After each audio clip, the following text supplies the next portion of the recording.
அடக்கம்.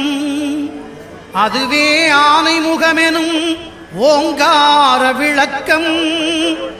சுழலும் கோள்கள் அவன் சொல் கேட்கும். அவனை தொழுதால் போதும் நல்லதே நடக்கும். ஆனைமுகனை தொழுதால் நவக்கிரகங்களும் மகிழும். நல்லதே நடக்கும், நல்லதே நடக்கும்.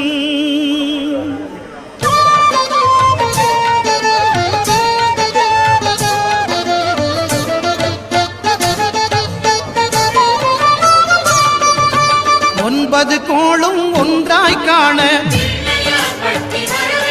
அங்கு கற்பகம் என்னும் கடவுளின் மெய்யில்.